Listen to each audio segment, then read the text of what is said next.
بینەران و بیسەرانی ڕوودا و سڵاوتان لێ بێت لە بەرنامەیەم جارێژدا درێژە بە گفتوگۆکەمانە دەین لەگەڵ مامۆستا حەسەنی ڕاستگار ئەندامی پێشووی حیزبی دیموکراتی کوردستان یاخود دەفتەری سیاسی حیزبی دیموکراتی کوردستانی ئێران. مامۆستا بەخێر بێتەوە بۆ بەرنامەکەم. زۆر سپاس کاکەوە، مەمنون. مامۆستا ئێمە لە ئەڵقەی پێشوودا باسی کۆمەڵێک بابەتی مێژووی گرنگمان کرد. شتێک ڕوویدا لە ڕۆژهەڵاتی کوردستان ئەویش کە پێڵێن شەڕی نەغەدە.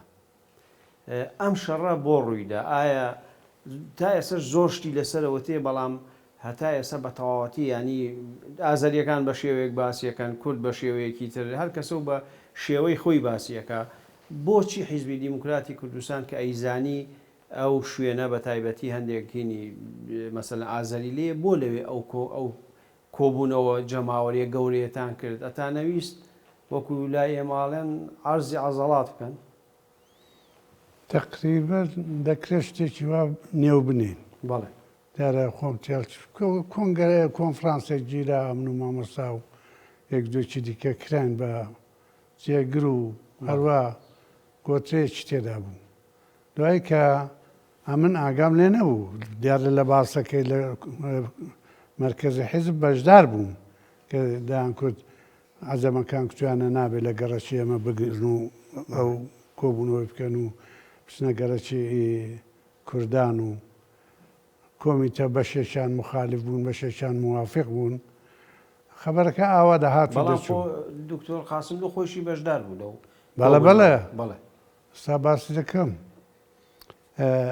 وەختێک زانیم منتەقیمی قازی هات بە دوامدا لە ماڵە کتی حەسەن ئەستە با بڕۆن ڕەفیقم بوو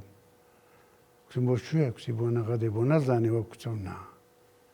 تی بەری کۆبوونەوەیکی گەورەیە و دەچین و بە تاق تەنیاش بوو ئەمیش کتم باشە دێم هەستام لەگەڵی سواری ماشێنی بووم و چون بۆ نەغەدەی لە پێشەوە تووشی کۆمیتەی ئەجەمان بوو دیار و خەرەباڵغ بوو چەکداری لێ بوو. یعنی ئەجەمەکان ئامادەکاریان کردبوو بۆ شتێک؟ ئامادەکارێکی ئەوەی کە دوایە دەرکەوت بەڵێ لە سەربانان بوون بەڵام تەقەومەخان نەدەکرد ئەگەر حەزیان لێ بەهەمووی ئەمان دەکوشت ئەوە نەبوو. چوین وردەور دەست ماشەنەکەی لە دوو ڕاگرت و چوین بۆ نێو کۆبوونەوەی دکتۆر قاسم لە بۆ حەمەد ئەمینی سەراج ئەوەی مەسئولی حیزبی بوون هەموو لەوێ بوون. دوایە حەمەد ئەمینی سەراجی دەویست دایگیرسێنێ کە ئێستا دکتۆر قاسم و قسە دەکا لەو دەمەیدا تەقەیەک یەک دوو تەقە هاتن خەڵکەکە شڵەجا دانویست تەقە بکەن ئەوانەی خۆمان زۆریان کوردبا بە تەقەی مەکەن برادەرێکەیە کە دەیناسم ئێستا شەر دۆستمە لە مانچەیەکی سکۆلەی پێبوو دەری هێنا تەق تەق بە ئاسمانێوەنا ئەمە زۆر دوا ئای فیشەک ئەمە زۆر ناڕەحەت بووم چوم یەخەم کچوە خەرت بە چێوە دەنێت و کابرا کتەوە نێ شەڕە کچم شەر خۆ شەر دەگەڵ ئاسمانێ نییە خۆی داشکایەوە بۆ دەماچەکەی هەڵگرتەوە و یەکیش خۆی لە ئەرزیدا ژێسەی پێبوو گەڕاوەیەک بوو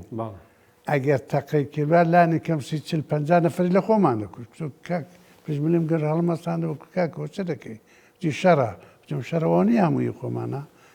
لەوەیدا بوو کە حەمەد ئەمین هەر باسی دەکرد کە با بە دانیشن ئێستا ئارام بگرن ئێستا دکتۆر قاسم لە قسەتان بۆ دەکەن وە بوو تەقەکە بڕێک زیادی کرد چوونە ماڵێک جیرانی ئەو بەئیسلا مەیدان مامۆستا لە پێشە بڵێن ئەنجەمەکان هینیان کرد تەقەیان کرد دوو کەس لە ماڵێکدا تەقەیان کرد لە نزیک وێ ئەو دوو کەسە خوا دەزانێ عەزەمی شوێ بوون جاسوس بوون فام بوون بێمابوون نازان یەک دوو کەس کوتیان وانە کەریمی حسامی هاواری کرد کوتێەوە تا دەو ماڵێدا یەک دوو نەفەر چوون تەقەیان لێکردن یەکیان کوردێکیان کوشت ئەوانیش تەقەیان کردەوە گوایە کوژاوە. مامۆستا لەوێ تر هینەکە تێگەچێوانە تێکچوو بەڵە تێکچوو نەکرا ئەمن چوم وەلای دکتۆر قاسم هەر پێکەوە بووین جەماعەتێک ئاغا و ماغا و کۆنە حیزبی وانەشمان لەگەڵ بوو وتم ئێرە جێ چۆنێ بڕۆ با بڕۆین وەڵای دیبنێ ئەجەماندا ڕۆیشتین هەموو لە سەربان نامون تەقان نەکرد تەقان نەکردە تا ئاغاکان دان بەشین عدەیەک چوونە ماڵی ئاغاکان و ئەمن چوومە ماڵی ئاغاکان دکتۆر قاسم و جەماعەتێک چوونە ماڵە مەلا ساڵحی نەغەدەی کە ئیمام جومعە بوو. دوای نانخواردنێ من چوون گوتم ئەخا تۆ لێرە چ دەکەیت؟ و کەس بە کەسە تەقە دەکرێت چێ ئەگەر بڵێ تەقەمەکە چێ جواب دەداتەوە چێ گوێی لێ زۆر دەرهەم بەرهەم بوو. ئەویش مەلا ساڵە کوتی ئێستا بە تەلەفۆن قسەی لەگەڵ عەجەمان دەکرد کۆمیتەی عەجەمان کوتی ئێستا مەلا ساڵە لەگەڵ حکوومەت بوو مامۆستا وان باز دەکرد کە لەگەڵ بەڵێ بەڵێ کوڕەکانی بەڵام هەموو کۆمەڵە بوو. بەڵێ دوای قسەی لەگەڵکردنەوە بۆ ڕێناکەنەوە کسی کاکە گوێمان لێ بوو کسی کاکە بەسەرەدا بڕۆنەوە ئێستاش هەستی حەوڵ دەدەین بۆمان جێبەجێ نابێ وانش بۆیان جێبەجێ نەدەبوو. کەواتە مامۆستا لەو شەڕەیە ینی ئەو شەڕە زۆری درێژەی کێشایە هەر ئەو کاتە بەو کۆتایی هات نەخێت درێژەی کێش خەڵک زۆر کوژرا لەو شەڕەیە زۆر تقریبان 100 نەفەر زیاتر کوژرا لە هەردوو لە هەردوو لایەش 100 نەفەر کوژرا پێ خەڵکی زۆر ئاوارە بوو تان کاتن دارە من لەوێ نەبووم دکتۆر قاسم ڕوو کە کوتم بڕۆ ئەتۆ لێرەمە با کوتی ئەتۆ دەگەڵ حەمەدەمینی بڕۆنەوە فیشێکیان دەوێت فیشێکیان بۆ بنێرن بۆ من ڕۆیشتمەوە فیشێک نازانم گەیشتیان نەگەیشتن پاش دوو ڕۆژان یەک دوو ڕۆژان دکتۆر قاسمش گەڕاوە لەوێشدا کێشە هەبوو لەسەرەوەی کە کامم لێ ئێمە پێداگر بوو لەسەرەوەی کە لەوێ بەیسلا مێتنگ بدەن مامۆستا ئیشێکی هەڵە بوو ئەوە کرا لەوێ ئەلان کە چاو لێ دەکەی وەختیش خەڵکێکی زۆر مخالیف بوو بچنەوێ چون کەسی گاکە حەساس بوو بەڵێ هەڵە هەڵە بوو وەختێکی جەماعەتێکی زۆر لە عەجەما مستەلەح کراون و تۆ دەستی ئێرانی تیا بوو لەو شتەیە مامۆستا ئەوەی دوایی کە زانی بێتان لێکۆڵینەوەتان کردبێ یا وەڵا بە زۆری دەستی مەلا حەسەنی تێدا بوو مەلا حەسەنەکە بوو ئیمام جومعەی ڕەزایی بوو ورمێ ئەو چەکیدا بوو بەو خەڵکەی و دوای زەهیر نەجات کە فەرمەندەی لەشکری چوار بوو ئەویش بە قسەوی تانکی هێنا بوو هێلیکۆپتێرات بۆوانەوە دواتر ئەو ناکۆچیانەت کاریگەری هەبوو لەسەر بڵین ئەو خەڵکی کە لە نەهادە و دەوروبەری ئەژێ یاخۆ دوای کۆتایی هادەیتر دوای کۆتایی هات خەڵکەکە چۆ وردە و لە ڕاستیدا لە تارانە ڕا مجاهید هاتن دانکوت مجاهیدی تاڵقانی هەر هەمان مجاهیدی ئێستا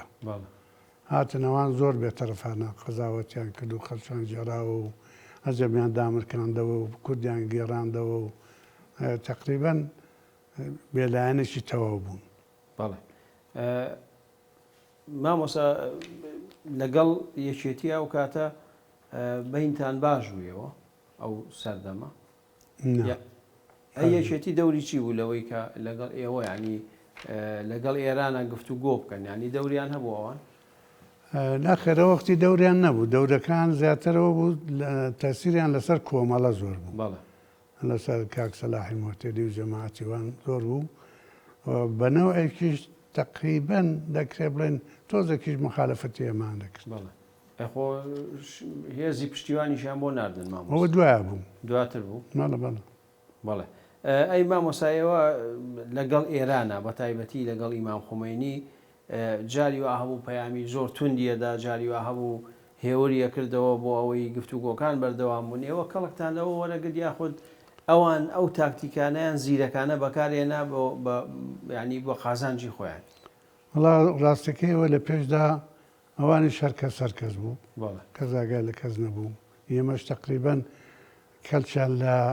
دوای شەڕی سێمانگە وەرگرت کە خومەینی ئەو قسانەی کرد و فتوایدا کە خراپیان حاڵی کرد و خەڵکی خراپە بوو کورد دەبێ مافی هەبێ و باسی خود مختاریەوەی تێدا نەبوو دوای ئەوەی ئەمە چوینەوە ماباد و کۆنگرەی چوارمان گرت و وەزێکی ئارامیش پێکراتەوەوانە دەنا زیاتر دوا دەرکەوت کە مەبەستیان زیاتر وەخت گوزەرانیە تا خۆیان خردەکەنەوە چونکەوانیش وەگەمە بەسەر داکەوت بووم لێرەدا دەکرێت بڵێن لەو دەرفەتەی حزبی دموکرات زۆری کەڵک وەرگرت کە بە جوورێک لە جووران لە زمان خومێنی دەرکێشن کە بەڵە کورد حەقیەیە و مافی خود مختارەیە شتیوە. بەڵێ مامۆسا هەندێک جار ینی تێبینیەوە کرێ کە حیزبی دیموکرات زۆر بە نوێنەرایەتی یاخود سەرۆکایەتی مامۆسا شیعیزەدین دڵخۆش نەبووە وایە لە چی مامۆسا مەسەلەن ئەترسان لەوەی کە پێگەی حیزب کەم کاتەوە یاخود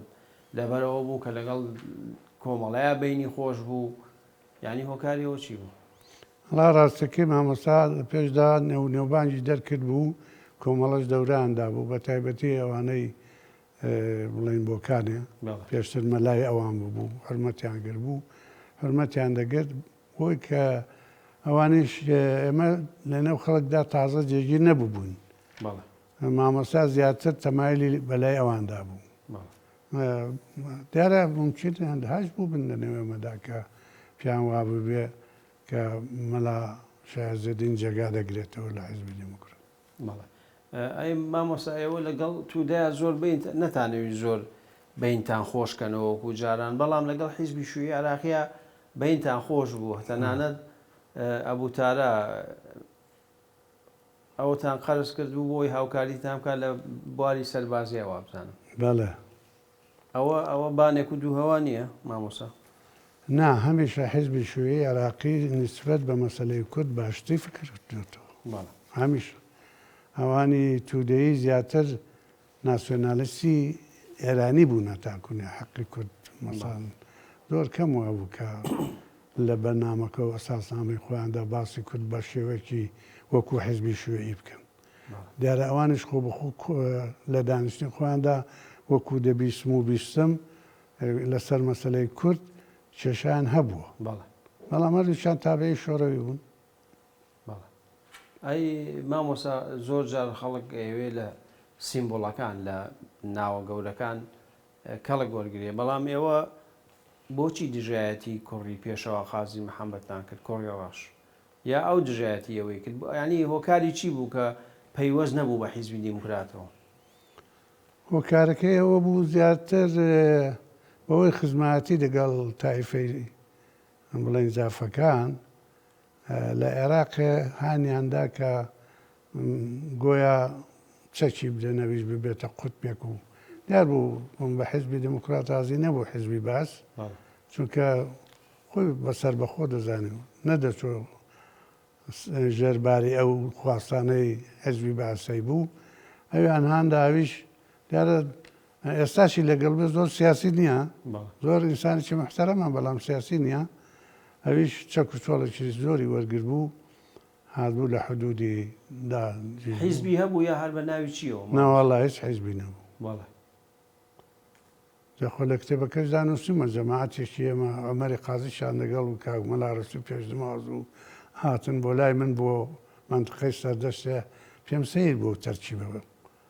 وتمەوە لە چی دەگەڕم کوتیان دەچین تفەنگان دێن لە کوێ دێنن کوتیان لە هەڵشۆی لای کاگالی قازی وتم لەگەڵ چێ حیزبی قسەتان کۆلا قسەمان لەگەڵ کەس دەوجاو قسەی بۆ چیە؟ ئەو دەیهێنین و بە خازانجی حیزبیشە و بڕکسم کاکەوە نابێەوە حیزباتیە و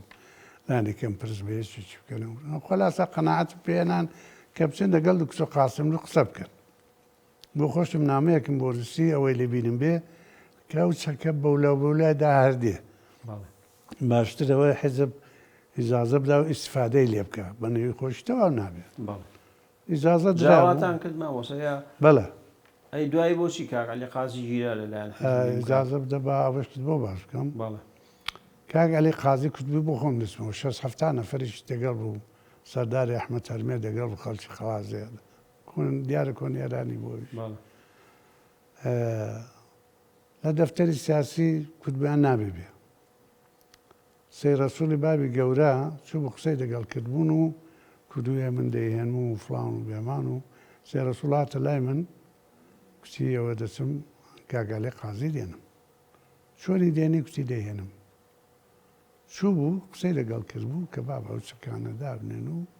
بۆ خۆ دووەرە دەچینە دەفتەری سیاسەوەوانە کە هاتن بۆ لای من هاتن کاک سێ ڕەسوول قەولی پێدا بوو کە زۆر حرمەتی بژیرێ و فڵان و ئەمیش وڵام من هیچم بۆ ناکرێ بە کاگالێم کورد سێ بەسێ دانیش بووین ئەمن دەسەڵاتی دەفتەری سیاسیم نێوە بڕیادەدا کە چوون لەوێ نازانم چۆن گوزەڕاو چ قەوما و ئەوانە کاگالیان دەست بەسەر کرد چۆن نازانی ناتەوێت بیڵێ یا نازانم بەڵێ کێشەکە چۆن بووە چۆنیان باز کردووە ئەوەندەی دەزانم کە کاک دکتۆر شەرەفکەنی زۆر مخالیفی بوو بەڵێ مخالیفی کاگالی بوو بەڵێ بەڵێ دوایی تر ئەی چۆن بەر بوو ینی هەر زۆر لای ئێوە مایەوە گیرە وەڵام ماوەیەک لە زیندانێ بوو لە لای شوێ بوو دیەکە ماوەیەک لێ بوو دو خەڵک پێی ناخۆش بوو دۆستیان هەبوو فڵان هەبوو تکیان کرد نردیانە ماڵە ئاغاچ کەویش خزم بوو کاخدی میشدەی لەوەی دی ئازاد بوو بەڵامی دی زیندانی نەبوو بەڵێ ئیتر تاوا ینی بڵێن چەک و چۆڵ و حرەکەتی سیاسی شتەکەی کۆتایی هات بەڵێ مامۆستا شتێکی گرنگ کە لە پێشێکەکەی وتم کۆنگرەی چوار لە کۆنگرەی چوار ئەکرێ بڵێن تودەیەکان جارێکی تر دەستی خۆیان وەشان و مەسەلەن جەماعەتێکیان جیا کردەوە لە حیزب دەکرێ بڵێن تاسیریان نەبوو تاسیریان نەبوو دیارە من پێشەکی ئاگام زۆر شت نەبوو بەڵام ئەوەی دەزانم تەماسیان گربوو بە ئەدەیەکەوە کاگەغەنی ئەوان کردبیان کاغەنی دەوەخشیدا زیاتر لە ئەنگری دکتۆر قاسملووی بوو دوای لە کۆنگرەشدا لیستێکیان بڵاو کردەوە بە نێوی دکتۆر قاسملووی کە کەریم حسامیوانە حەمەد ئەمینی سەراجیوانەی چی تێدا نەبوو دیارە منیشی تێدا نەبوو بەڵام لەوێ بە نامەوە سازنامەکەوا بوو کە هەرکەس دەیتوانێت خۆی کاندید بکات من خۆم کاندید کرد و دەری چوم و کاکەریموان دەرنەچوون یا خۆیان دەرنەچوون کاکەریم لەگەڵ جەماعەتی مامەغەنی ڕۆی لەگەڵ حەوت نەفەرەکە نەخێر ئەو لەگەڵەوە نەڕۆژ پێشی کوردبوون هەڵەیە بەڵێ ئەو بۆ خۆی وازی لە حیزبێ نایە دەرکرا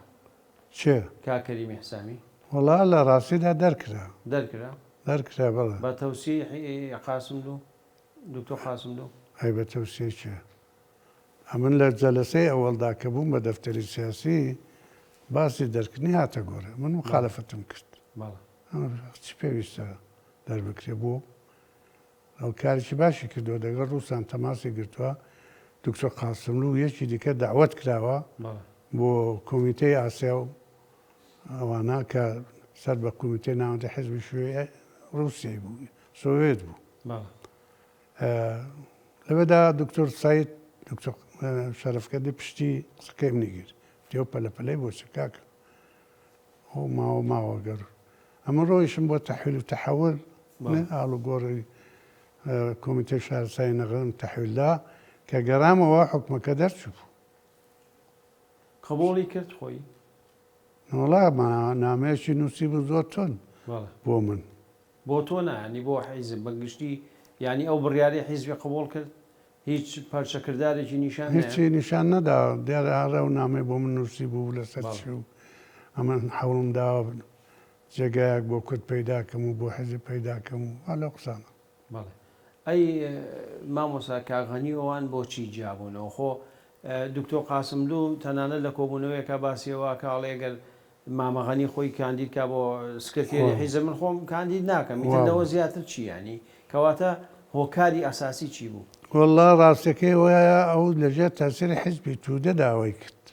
ئەو حەمەدەمین و جەماعەتێکی دیکە حیزبی توودە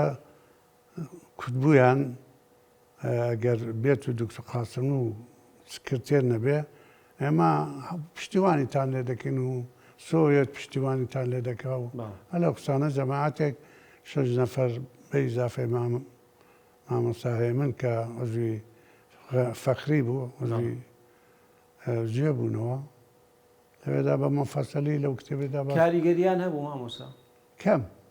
وەڵامیەوە زۆر بە توندی دژیان وەستان وەڵای دیارە ئەمە زۆر هەدەیەکی زۆر مخالیف بوون دو هاتینە سەروێ حتا ئەکسەرێتیشیانە کە نابێ مامۆستایمنی دەگەڵ بێ بەڵام دوایە لەنێوە بوومەدا هێندێک اعتراضیان کرد و زیج بوون و دوای جێبەجێ بوو. باشە مامۆستا هێمنەیەک پیاوێکی ئەدیب دۆست و بە نەتەوەی ناسرا و ئەوانە بۆچی لەگەڵ ئەوان ڕۆی ینی شتی شخصی هەبوو کێشەی فکری هەبوو وا دیارەی شخصی هەبوو پێم وایە لە دکتۆر خاسملووی تووڕە بوو لە مامۆستا مەلا هەوراش تووڕە بوو لە وەختی ئیمزاکردنەکەیدا من لەوێ بووم لە ماڵ مامەغەنەی بووم کچیش مامۆستای ئیمزای مەکە لەسەر گران تەواو دەبێ کتی وەڵا لە داخلی ڕەحمانی خاسملوو مەلا هەورا حیاشی ئیمزای دەکرد دیارە شخصی بوو بەڵێ دیارە شخصی بوو تووڕە بوو نازانم لە چی تووڕە. ئەی مامۆستا تۆ بۆ خۆت باسی ئەوەکە ئەڵەی گوایە ئەنی کاکەریم باسەکە کە وعدت بە مامەغەنیدا بوو کە لەگەڵەوە نابی بۆچی پەشێمان بوویتەوە ئەسڵەوە ساسی لە بنەڕەت ڕاگەڵەت جوابی کاکەریمیشم داوە بەنامە بەڵێ دارا من کەم جوابی ئەو قسان دەمە بەڵام پێم وابوو چونکە درۆی وا گەورە نابێ بکرێ ئەمن لەوێ بووم و بۆ ئەوەی داوت کردبوو نەمیژی مزای بکەم و بەڵێ ئەم مخالەفەتم لەگەڵ کرد و زۆر بەتەندیش کەواتە ئەوان چیان کرد دوایی لەگەڵ ئێرانە پەیوەندیان کرد یا بەڵێ لەگەڵ ئێرانە پەیوەندیان کردوانیشان قبول نەکردویان کردە لای پارتی دەستی بەسەرداگرتن و بە ئیسلا مەحفوظی کردن دوا حزبی تو دەست بۆ بەر شاڵاو کەوت و هەموو لە زیندانێ یا ئەعدام کران یا مرد و کەمیان پارتی بە چما بەستێک پشتیوانی کردن مامۆس پارتی وەکو پەنایدان پەنایدان و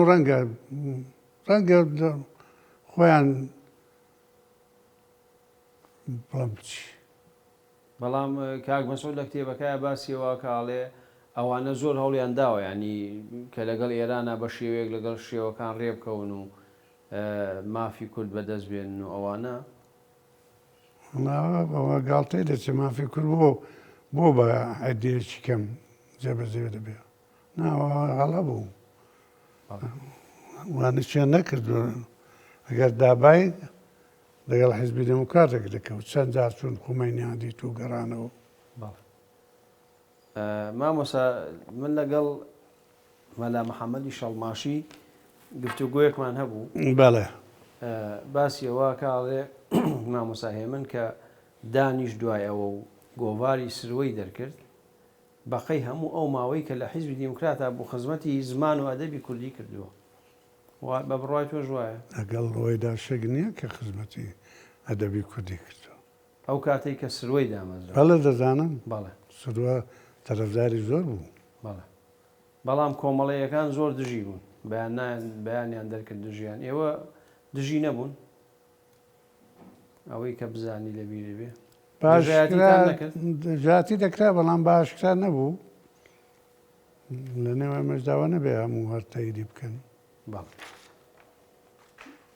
جا حەزەکەی پشوویەگەین و دوای درێژە بە گفتوگۆکەمانێ دووبارە سڵاو بە ڕێزان درێژە بە پەنجەمۆرەدەی لەگەڵ مامۆستا حەسەنی ڕزگار ئەندامی پێشووی مەکتەبی سیاسی حیزبی دیموکراتی کوردستانی ئێران لە کتێبەکەتا باسی نامەیەکەکەی کە کاک مەسعود بۆ توی ناردووە لەوەیە گلەی ئێوە کە ئێوە چەند پێشمەرگەی ئەوانتان کوشتووە و بۆچی هەرزوو نەتانتوانی مەسەلەن ئەو شتانە تەشەنەنەکە ئێوە دەست پێش خەڵبوون بەڕاستی لەوەی کە ئەو پێشمەرگانتان شەیدکە با پێش بڵم ئەو وەختی بەڕاستی بێسەرە و بەرەیە بوو بەڕاستی هێنی ئەوەی کە بڵێ حیزب ئاوا دەسەڵاتێ بێ و فەرماندا و ئیجرا بکێ ناوانە بوو هەر کەسەی کۆمەڵێکی پێشمەرگەی وەزن خۆی دابوو خزم بوو فڵان بوو بە کەیف خۆی کاری دەکرد لەو دەمەیدا نامەیەکی کاک مەسعودم پێگەیشت دوو لاپەڕە بوو زۆر ناڕەحەت بوو لەوەی کە لە ڕێگای شنوۆیە بۆ شوێ بووە هەدەیەک پێشمەرگەی ئەوان بارزانانی بوون گەڕاونەوە پێشان پێگرتوون تەقان لەکردن کاکەمە جاش دین ئەمە بارزانین و ئەوەی لە بیرمە لە نامەکەی داوە نەسا بوو کە فتویان سەگ باوە جار دەستان کوژین ئەمیش لەگەڵ نامەیەکی خۆم کە ئێرا ڕەخنەم گرت بوو لەو بڵێن لەو ئیشە بۆ دکتۆر قاسم لەو نارد هەفتەیەک پێچ و جواب نەبوو چوومەوە وتم چت کردو کچی وەڵاهی جا چ بکەم خۆی بۆ ناکرێ و وتمەی نامەکەم دەوە کچی وەڵاهی نازانم چم نەکرد نامەکەشی نەدامەوە. بەڵێ ئەی مامۆستا و کۆبوونەوەی بینی دکتۆر قاسملو و کاک مەسعود ئێوە زەمینە سازیتان بۆ کرد یاخود چۆن بوو ئەوان هاتن بۆ لای ئێوە؟ بەڵێ بەڵێ بەڵێ ئەوە من لەگەڵ کاک حەسۆ میرخانی کە فەرمەندەیەزی قەڵازێ بوو ڕەوابیتێکم ئاخراندا زۆر خۆش بوو تا ڕۆژ بۆ ئێرانێ داواشی کرد دەگەڵی بچم بۆ ئێرانە و مەلا مستفا عەفوی وەرگرتەوە بۆ هەمووان و نەچووم. ئەو ڕابیتەی من لەگەڵوی کە هات بۆ میراوێ و دوای داوای کرد بوو بیبینم لە لای نەغەدەی چووم بۆ گەڵوانێ لەوێ چاوم پێکەوت ئەو زەمینە ئەمن و ئەو دامان مەزراند. گزارشەکانیش بەم بوو دەداوە بە دەفتەری سیاسی بە تایبەتی بە دکتۆر قاسملووی وا بوو هاتن ئەوانیش لە منتەقەی پیرانشاری دامەزران لە دوودیان خێوەتیان لە هەڵدا بوون لە نێودەی نەبوون من بووم بە مەسوولی ڕەوابیت دەگەڵوان ئەو ئەوەی بووە بە وەزیری دەوڵەت بوو چی وماوین ئێرانیەکان بەڵێ هەرچۆی دەکرێویش هەوڵی دەدا کە ڕێگایەک ببینێتەوە نامەی ناربوو لە تەریقی پارتیەوە بۆ ئێمە بۆ دەفتەری سیاسی ئەمنی شامبان کرد کوتیان جوابی نامەکەی بەرەوە نامەکان هەر شتێکی وانە بڵێ بپێشرێتەوە ڕاوەدان و بردمەوە داوام کرد کە کاک مەسعودی ببینم جوابەکەی بدەمەوە یان کاک مەسعود لە ماڵ عەلی عەبدوڵڵا لێرەیە چون بۆ لاوی نامەکەم داوە کتێوەڵا لێرە نەماوە چۆتە ڕێزایی بەڵام بەدەستی دەگەێنین ئیدی لەوەی ڕابیتەکە پەیدا بوو شەوێکە من میوانی کاک مەسعودی بووم و هەروە باس هاتەیە کە یەکتر ببینین لەگەڵ دکتۆر قاسملوی موافقەتی کرد چون بۆ دکتۆر قاسملو جاراوە جەریانەکەی کتی مادام ئەمە لێرەین و ئەوان میوانی ئەمان با میوانی ئێمە بن جەریانەکەم بۆ پارتی هێنایەوە و قەولیاندا کە دانیشتن کرا دانیشتن بکرێ و لەو دانیشتنەیە باسی چی کرا بۆ خۆت بەشدار بووی مامۆستا؟ بەڵێ ینی باسی چی کرا ڕێکەوتن ڕێ نەکەوتن یاخود ڕێککەوتین بەڵێ داوای ئەوان داوای پارتی ئەوە بوو وەڵای سەرەتاکەی خۆش نەبوو بەڵێ دکتۆر قاسم لە ژوورەکەی نهاتە دەرێ و دیار بوو لەباری کۆمەڵاتیەوە ناخۆشەیدی کابرا میوانی کابرای بێنەیە ئەمە ڕەخنەشەم گرت دوایە فایدەی نەبوو. ئەوان داوانەوە بوو کە ئێمە ڕێگا بدەین هێزی ئەوان بە شەو بچێتەوە داخلی عێراق. دکتۆر قاسملوش دوو مەرجی بۆ دانام ئێمە هاوکاری دەکەین یەکیانەوە لە دیوی ئێرانێ شەڕ دەگەڵ یەکەتی نەکەن لە دیوی عێراقە جێگەر بکرێ شەڕ نەکەن ئەوان قبوڵیان کرد ئەمە بوو بە مەسوولی ئەو کارەی لەگەڵ مەلا عەزیزی ئەحمەدی کە ئێستا لە سویسەیە لەوێ ڕێککەوتین ئەوانش کاک حەسنیان دانا ئەمنیش مەلا عەزیزم دانا کە بە شەو پێشمەرگەی پارتی دەبردەوە تا لە حدودی ڕەتدەکردن بۆ لای مارەدوێ و ڕۆزگە و مارەدوێ. بەڵێ ینی تر ئەوە سەرەتایەک بوو بۆەوەی کە تۆزێ بینتان خۆش بێتەوە یاخود دوایی هەر بەردەوام بوو شەڕۆشتەکانتان شەڕ نەبووەوە شەڕ دروست نەبوو بەڵێ دوایە کە تەرمی بارزانانی نەمریان دەرێناوە دوای ئەوانەی تر شەڕەکان دوایەوەی شەڕەکە ساز بوو هەتاکەی پارتی و دیموکرات لێک لالود بوون و دانەنیشتن بەیەکەوە دوای ئەو هەموو شەڕۆشتە وڵا زۆری کێشە زۆری کێشە مەلە شوێیەکان بە بین ڕاگەیشتن زۆریان هەوڵدا تقریبەن چەند ساڵێکی کێشا تا کودێن ئەوان هاتنەوە دیوی دکتۆر قاسملو شەهید بوو نێوانەکە بجارە بەس هاوکاتێەوە پەیوەندیتان لەگەڵ یەکێتی خۆش بوو بەڵێ ئەو کاتە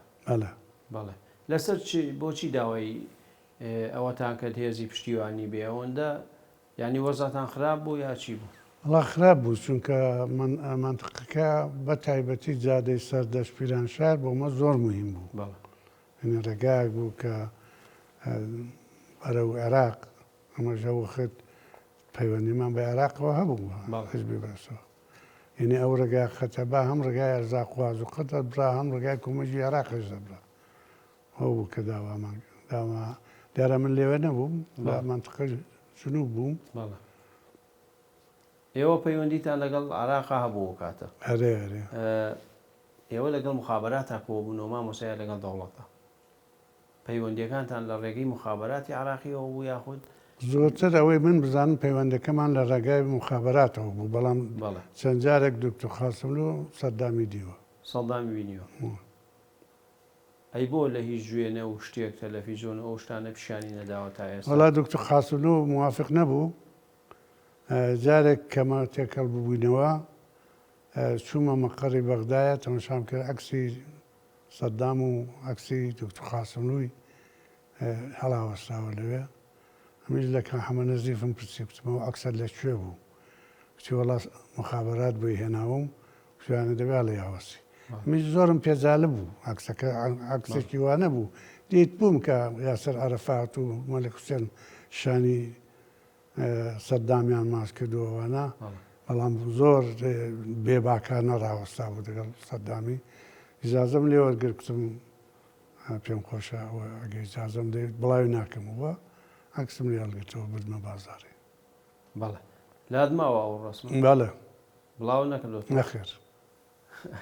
نوسخەیەگەی مێمە معلوم بۆەوەی لەم بەرنامەیە بڵاویکەینەوە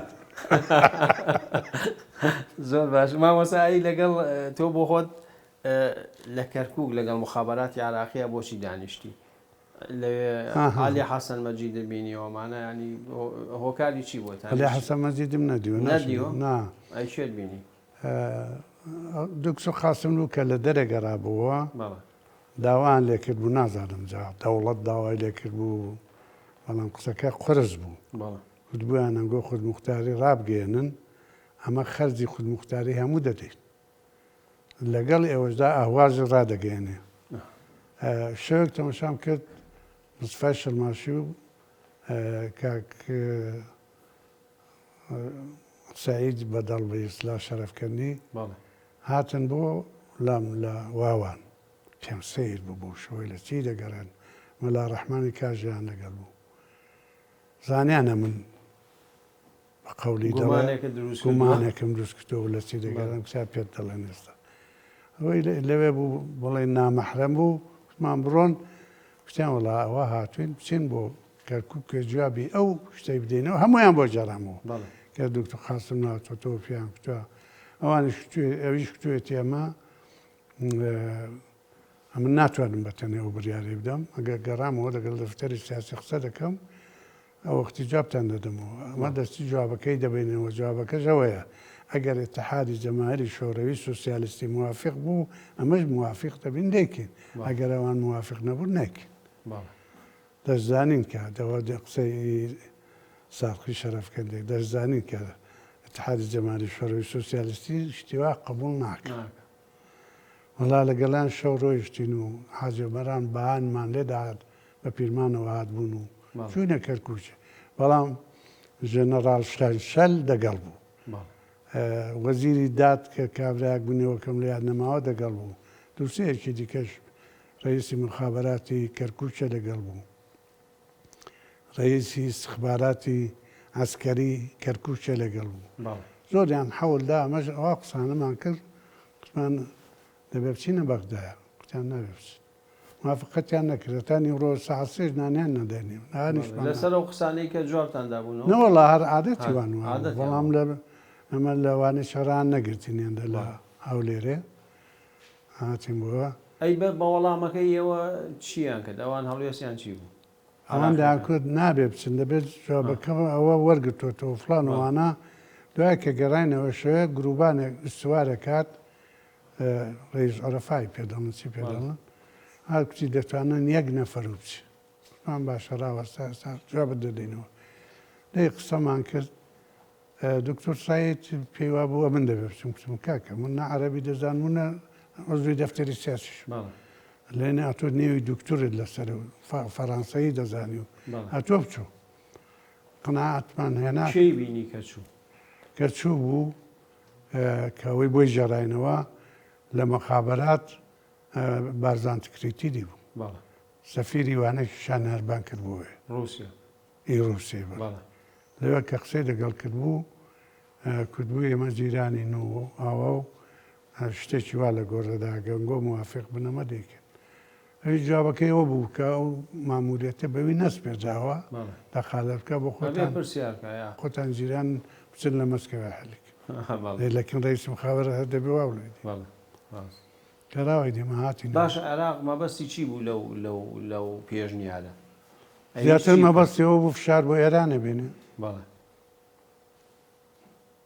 بە نەزەری من وابوو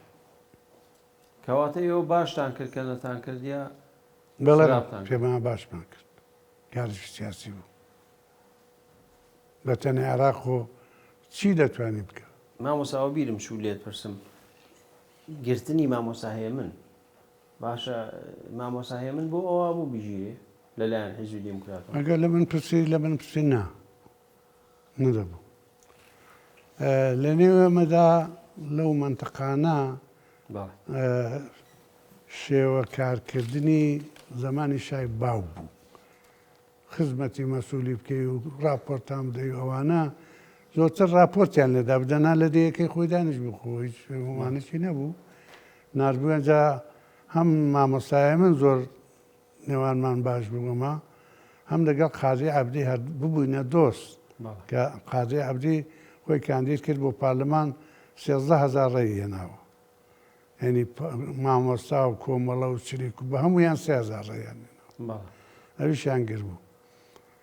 دوایە من لەوێ نەبووم کە گەڕامەوە چوون بۆ لای کاک دکتۆر قاسملووی پێم کوکتم ئەمیژا عینەوە قسەم کرد مامۆستایان بۆ گرتنێ دەبێ زی بۆ وا هاتووە جێبەجێ دەکەی دوایە بەر بوو ئازادیان کردووە هەتا وەختی نەچوو بۆ سیروەش ئەو کاتێت ئێستا نەچوو نەخێر بەڵێ ئەی دکتۆر خەلەقی تۆ کرد بە دیموکراتیا لە ترسی کۆمەڵە بوو یا چی بوو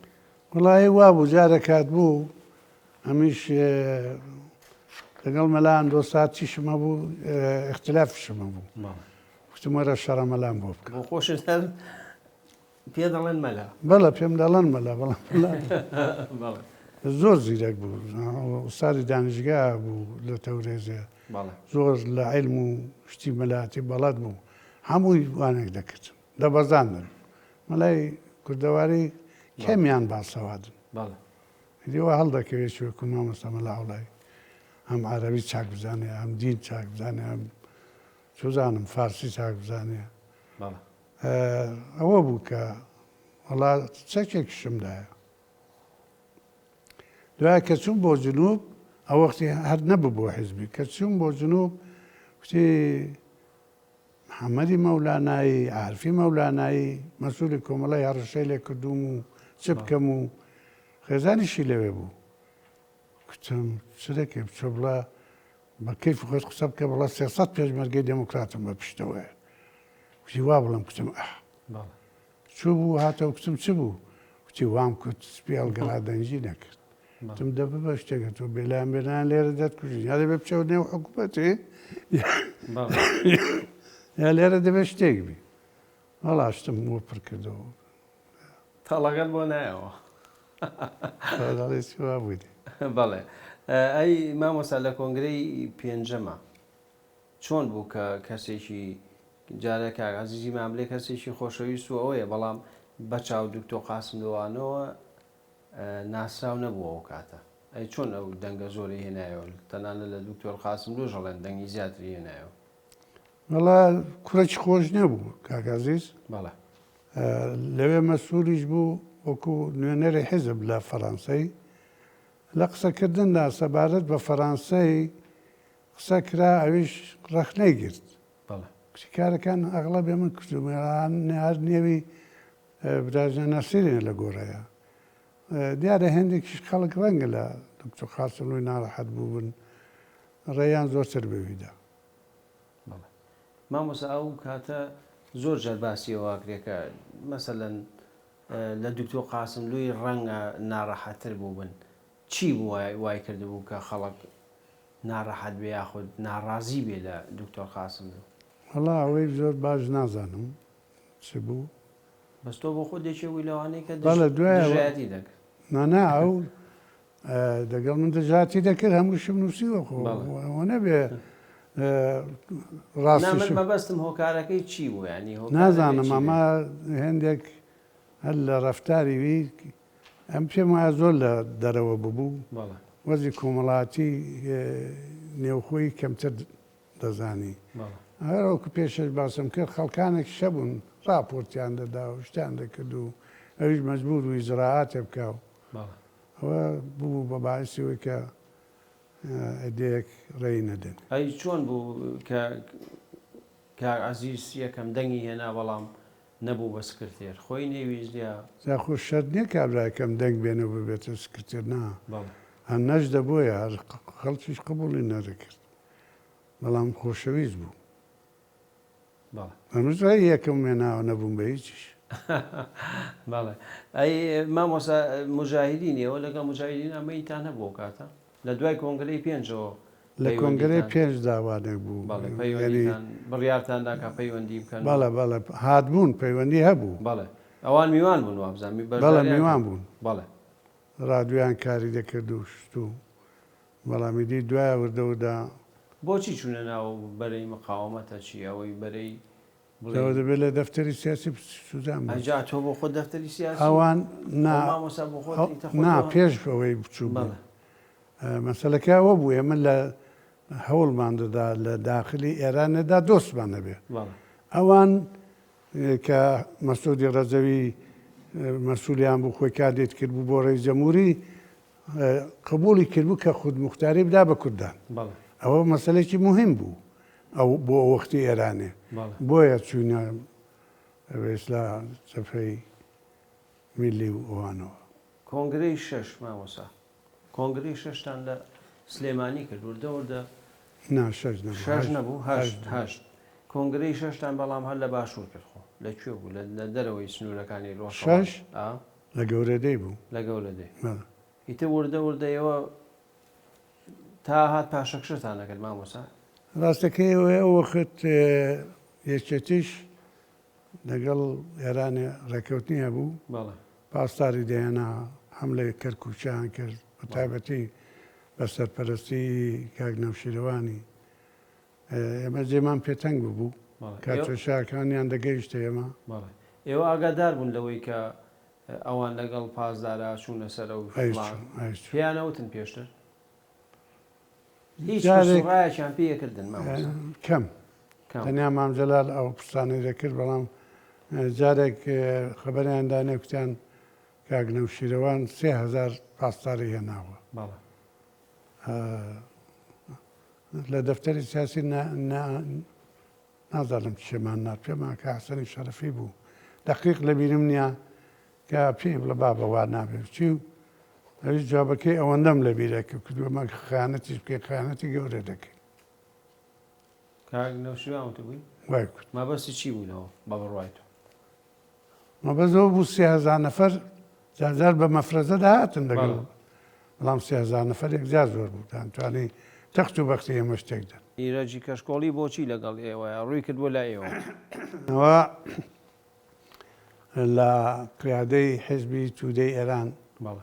گوێ ببووە لە ڕاهبەری گوێ ببووە قیادەی شتێکیان پێکێ نابوو لەوێدا کاری دەکرد دۆستی مام جەلالیش بوو هیچی بۆ نەچۆ سەر هێندێک چوونەوە ئێرانە جیران و هێندێک لەگەڵ پێشمەرگەی دەچوونەوە ئەوانە دوایە هاتبوو بۆ کۆنگرەی شەش بوو کە من چووم داوای دیتنی کاک دکتۆر خاسم لوی کرد ئەویش مخالەفەتی کرد بوو لەوێ بووم کە کوتی نایبینم ئەوە نێ بۆ دەجێمەوە کابراشی لێ قەوماوە بەڵکەکاری بە تۆ بێ بۆ نبینی کوتیە تۆ بچوو ئەمن چوو قسەم لەگەڵ کرد زۆر ناڕەحەت بوو دەگریا کوتی من 25 ساڵەدا هەڵەدام هەڵان دەمەوێ بڕۆمە دەرێ ژیانێکم هەبێ و حیزبی دموکرات کۆمەگەم کرد هاتمەوە بۆم جێراوە بە خەولی کوردەواری بەستەشم هەویشتە سەرێ دەبزانی کە ئەوە هەیە لە نێو حیزبدا ئەوانە بەڕێ دەکەن هێندێک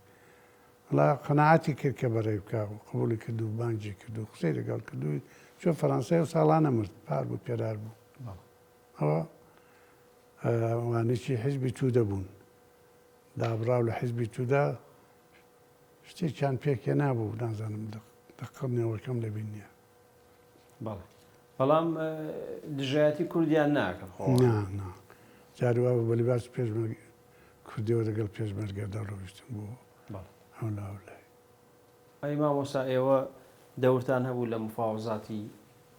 نێوان یەکێتی و عێراق بەڵێ قەزێکە ئەوە بوو کە لەبەر شەڕی ئێران و عێراق قەزەی کورد مەسەلەی کورد کەوت بۆ ژێرەوە تێکبیرمانەوەی دەکرد کە چ بکەینەما لەو بێدەنجێ بێتە دەرە کورد قەرارەکە وادرا کە ئەگەر ئێران خود موختاری بدا ئەمە پشتیوانی لە ئێرانە بکەین و لەگەڵ ئێرانە بین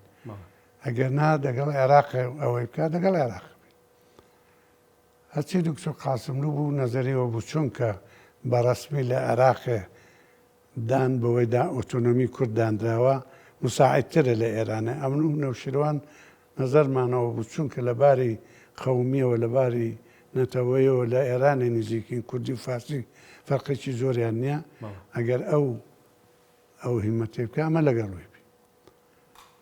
قەرارەوەی داکە ئێمە هەوڵ بدەین لەگەڵ عێراقێ بۆ مزاکرە لەگەڵ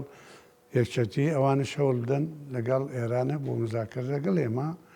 ڕێگا هەلێک ببینەوە ئێوە سەرکەوتن لە هینەکەی ئەوان وانە دەست نە پێشکەریەکەی ئێوە سەریگەی لەگەڵ کەوتنە مفاوزا لەگەڵ عێراق هەڕراوەستا ئەمە مامجەلا چۆ تارانێ چۆ تارانێ و هاتەوە خەبەری هێنابەوە یەکیان وانە شاندی بوو سەفیری بڵێن فەلەستینیەکان عادێل حەسەن ئەو وانێکشمان کرد بوو داوای ئەوەشمان کرد بوو کە دەگەڵ مەعمەر قەزافی رابطەمان بەرهەبێ ئەوەی جێبەجێ کرد بوو کردبووی ئەوی دیکەش ئەگەر یاسر عەرەفات هات بۆ تارانەیە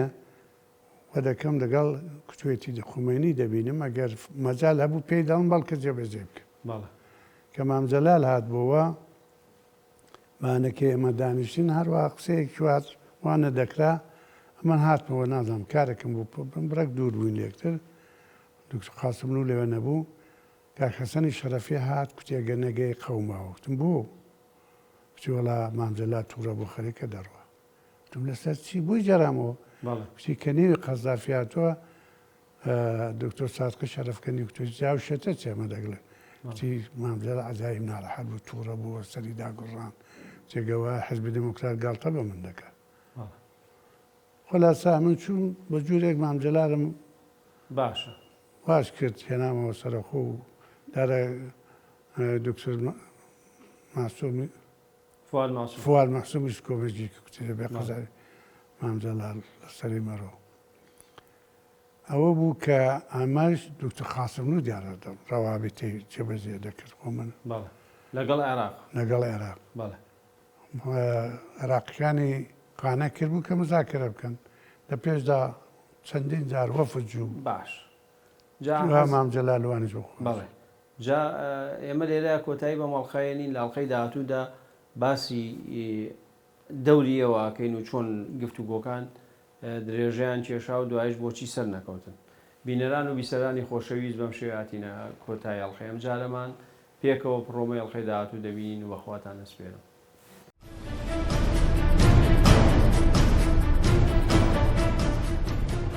لە کۆنگرەی شەشی حیزبی دیموکراتە تۆ یەکەم دەنگت هێنا ئەوە چی بوو چیت کردبووە ئەو هەموو دەنگت هێنا نەدەبم بەس کردێنە لە حیزب دەڕە مستەفای هیزی مەسوولمان بوو بەڵام چۆخاتەکە بۆ خۆم دەبکرد ئێوە دوای ئەوەی کە جیابوونەوە یەکسەر لەگەڵ کۆمەڵە ئاگەر بەستان ڕاگرت لەگەڵ مجاهیدی ناپەیوەندیتان کرد لە کۆنگرەی شەش بڕیارێک درا کۆمەڵە لە جیانە کە حیزب زەعیفە زەربەمان لێدا ئێمە سەرتاسەری شەڕی دەگەڵ ئەمن و کاکفەتا و کاسێن کۆبوونەوە کاسێن کوتی بەدەستی بەتاڵ چۆت حیزب دروست دەکرێت ئیدی حەق نییە ئەمە وەکو حیزبی ئیدۆلۆژیک ئەدەیەکی دەرکەین و ئەدەیەک ببینن